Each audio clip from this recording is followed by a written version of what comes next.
C'est l'Ouzbékistan en face. Calmez-vous. Non, je vous vois déjà venir les Golemons qui vont dire ça. Il vient de rentrer dans le top 10 des meilleurs buteurs de l'histoire de la Coupe du Monde. Il rentre tout doucement dans la course, il vient de claquer son doublé. Il devient tout simplement le premier joueur de l'histoire du football à marquer lors de 6 Coupes du Monde différentes. 20 ans séparent son premier but en Coupe du Monde et son dernier but en date. Et il y en a, vous allez venir nous dire « Oui, mais c'est l'Ouzbékistan en face ». Vous voyez ce que ça donne quand le Portugal joue pour Cristiano Ronaldo? Parce que ça vous dérange. Regardez son sourire. Il est heureux! Non, parce que quand c'est pour Messi, ça dérange personne. On dit pas contre qui il marque ses buts. Toute la sélection joue pour lui. Et c'est normal. Quand c'est pour Kylian hier, on est content. On voit que les Bleus, ils veulent le faire marquer. Et c'est normal. Quand c'est pour Haaland, ça ne dérange personne. Et c'est normal. Mais je vais aller plus loin parce que vous allez me dire qu'ils sont en forme. Quand c'est Salah en Égypte, il fait ce qu'il veut, personne lui dit rien. Parce que c'est le patron en sélection, c'est Salah. Je vais même aller plus loin. La comparaison ne devrait même pas être faite. Mais quand c'est Mehdi Taremi qui dribble, qui fait pas de passe, qui tire, on lui dit rien en Iran. Parce que c'est Mehdi Taremi. Si vous le regardez le mondial, vous avez remarqué une chose. C'est la Coupe du Monde des stars. Mais pourquoi c'est la Coupe du Monde des stars? Parce que toutes les équipes se sont mises au service de leurs stars, de leurs joueurs phares. Et je vois pas dans quel monde le Portugal devrait pas faire pareil. Surtout que si vous n'êtes pas des malhonnêtes, Cristiano Ronaldo n'empiète en rien sur le jeu du Portugal. Il dézone pas, il croque, certes, comme un œuf. Il abuse parfois, il attend beaucoup le ballon. Certes, c'est Cristiano Ronaldo, mais il vient pas sur le terrain des latéraux, il vient pas sur le terrain des milieux de terrain, il vient pas sur le terrain de Bruno en 10, il laisse chacun faire son boulot. Lui, il est juste à la réception. Ce qui vous gêne, c'est qu'il est trop à la réception. On peut pas reprocher à un œuf de faire trop d'appels. On peut pas reprocher à un œuf d'avoir la haine de pas être assez alimenté. Il devient le meilleur buteur du Portugal, au mondial, de tous les temps. S'il vous plaît, soyez pas amnésiques dans cette Coupe du Monde où vous rentrez dans des comparaisons bizarres, où vous voulez uniquement descendre des joueurs vis-à-vis d'autres. Kane a mis son doublé, Haaland il a mis ses 2 doublés, Messi il a mis son triplé, son doublé, Kylian il a mis ses 2 doublés. S'il vous plaît, laissez-nous kiffer The Last Dance et laissez-nous apprécier tout le monde. Si vous aimez pas l'un de ces deux humains, wallah c'est que vous aimez pas le foot. Cherchez pas à droite à gauche, pro Messi, pro CR7, ces conneries-là, vous les gardez pour vous. Si vous aimez pas l'un de ces deux humains, alors que c'est probablement leur dernière Coupe du Monde, les derniers matchs qu'on peut profiter d'eux au mondial, et même en sélection, vous aimez pas le foot. Donc laissez les gens qui aiment le foot et vous, mettez-vous sur le côté. Trincao vient de sauver notre soirée. S'il avait donné à CR7 dans ce timing-là, ce soir c'était une autre histoire. Ah ouais CR, tu fais le show? Tu fais le show? Viens en quart de finale, 2 spies, on va te montrer quelque chose. Finissez premier votre groupe, et viens en quart de finale, on va te montrer 2-3 trucs. On va pas faire les haters. C'est pas parce que c'est l'Ouzbékistan en face, on respecte tout le monde, c'est la Coupe du Monde. Gros match de Cristiano Ronaldo. Nous, on reconnaît quand il y a du bon. Et la deuxième occasion de Cristiano Ronaldo, oui, dit à Bruno Fernandes, fais-moi la passe dans ce timing-là. On ne peut qu'apprécier si on aime le football. Franchement. Ça va lui faire du bien. Dernière Coupe du Monde, il marque. Voilà, il rejoint les Kane, les Mbappé, tous ces buteurs de qualité là depuis le début de la compétition. On attend toujours ton moment marquant. Crois pas qu'on va te laisser respirer parce que t'as marqué. Contre l'Ouzbékistan, on attend les gros matchs. On ne néglige personne, mais CR, à un moment, ça marque contre la Colombie. Normalement. Gros match de Cancelo. Voilà, je le sollicite, c'est un Barcelonais. C'est lui qui fait cette passe sur Ronaldo. Dis-lui merci. Chine aussi a été bon. Nuno Mendes, rien à dire comme d'hab. Hein. But sur coup franc en plus. Waouh. Donc tranquille, le Portugal l'emporte aujourd'hui. À voir ce qui va en être sur le reste de la compétition. Malgré la météo, malgré les terrains, cette Coupe du Monde a tout pour être légendaire. Cristiano qui vient débloquer son compteur de buts après la deuxième journée. Il double et il était à ça du triplé. Il faut voir la qualité des buts, une superbe reprise. Il trouve le bon espace suite à un superbe centre de Cancelo. Le deuxième but, il faut voir la finition, elle est archi pas évidente à placer. Cristiano qui a directement calmé les polémiques qu'il y avait autour de Neves et lui, le serrant dans ses bras avant le match. Il est donc maintenant à 25 buts des 1000 buts. Il enchaîne sa 6e Coupe du Monde en étant buteur. Quand tu vois dans cette deuxième journée que tu as eu du Ronaldo doublé, Haaland doublé, Mbappé doublé, Messi doublé, que ce soit l'ancienne et la nouvelle génération qui régale, voire même le nouveau visage du football mettre son premier but lors de sa première titularisation, être le premier espagnol buteur durant ce mondial, tout ce qui manque maintenant, c'est un but de Neymar. C'est tout ce qui manque. De voir les 2 meilleurs joueurs de l'histoire de ce sport répondre présent durant cette Coupe du Monde, sachant que c'est leur dernière, je vais pas vous mentir les gars que ça fait plaisir. Donc profitons-en. Juste s'il te plaît Neymar, viens rejoindre la danse. Sinon vous les gars, vous en pensez quoi? Ramenez-vous sur Snap pas sans s'ennuyer. Bravo. Parfois, il faut juste se taire et féliciter. On l'attendait aujourd'hui parce que son match contre la RDC, elle était pas bonne, alors qu'on avait des attentes sur lui. Au sujet du Portugal, au sujet des implications sur les buts.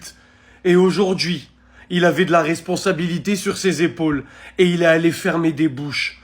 En étant décisif contre l'Ouzbékistan. La force de caractère de Bruno Fernandes est exceptionnelle.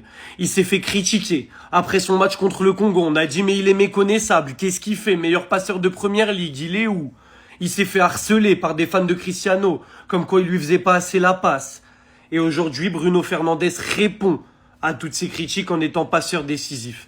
Et je dois lui tirer mon chapeau, je dois dire bravo. Qu'est-ce que vous voulez que je dise d'autre? Évidemment, il n'y a pas que lui. Vous voulez que j'y vienne? Je vais y venir. Vous voulez que je complimente Nuno Mendes sur son coup franc? Évidemment que je vais le faire. Évidemment que je ne vais oublier personne. Bruno Fernandes, ça a été fait. Nuno Mendes, ça va être fait. Parce qu'aujourd'hui, on se dit que c'est quelqu'un d'autre qui va prendre le coup franc. Tout le monde s'est dit qu'il allait le prendre. Et il l'a laissé à Nuno Mendes. Et Nuno Mendes, il a porté ses cojones pour un des buts les plus importants du match. C'est lui qui te permet de creuser l'écart et de passer à 2-0. Donc lui aussi, je dois lui tirer mon chapeau. Évidemment, il y a beaucoup de joueurs du Portugal qui ont fait des gros matchs aujourd'hui. Je ne peux pas tous les citer. Bruno Fernandes, Nuno Mendes, évidemment, il ressort. Je vais peut-être pouvoir faire ressortir aussi João Cancelo, joueur du Barça qui est passeur décisif aujourd'hui. Donc bravo le Portugal, bravo pour votre match. Vous avez eu des individualités qui ont fait des gros matchs. Je les ai abordés. Je ne sais pas si vous vouliez que j'aborde quelqu'un d'autre peut-être dans ce match. Personnellement, là, ça me vient pas en tête tout de suite. Mais le Portugal, ce qu'ils ont fait, c'est un énorme match. Bravo à eux. Les gars.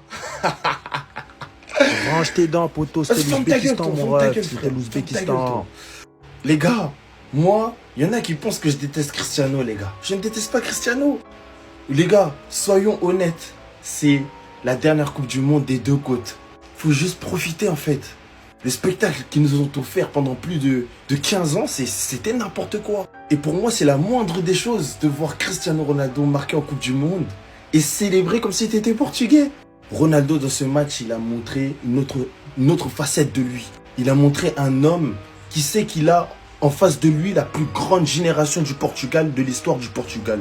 Que c'est une équipe, elle a du talent à toutes les lignes, qu'il n'a pas besoin de tout faire ou de tout forcer, et ils vont le lui rendre.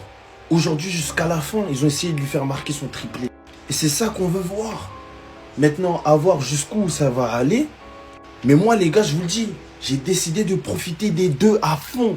Même si quand il pue la merde, je vais dire les termes. Après, il y a les Pro CR7. Dès que tu dis les termes, c'est que tu détestes le bouc. Donc voilà, c'est la vie. C'était Cesarino do Brasil. Et dites-moi ce que vous avez pensé de la perf de Cristiano Ronaldo qui se réveille enfin. Même si c'était l'Ouzbékistan. Ferme ta gueule, poteau. Mais non, c'est toi, tu me dis ferme ta gueule. Vas-y, calme, vas-y.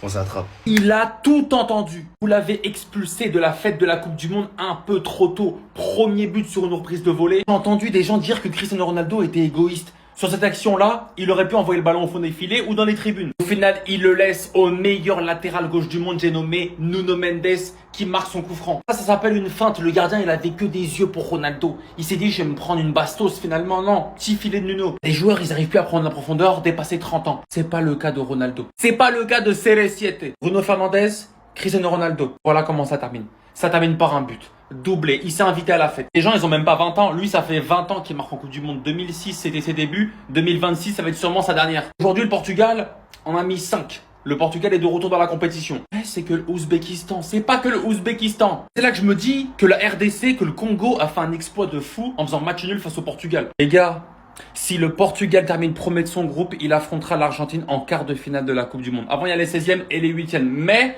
on pourrait retrouver Ronaldo contre Messi et ça serait incroyable. Peut-être l'un des derniers duels qu'on pourra avoir entre Messi et Ronaldo. Le Congo a créé des monstres, le Congo a créé des monstres, les frères.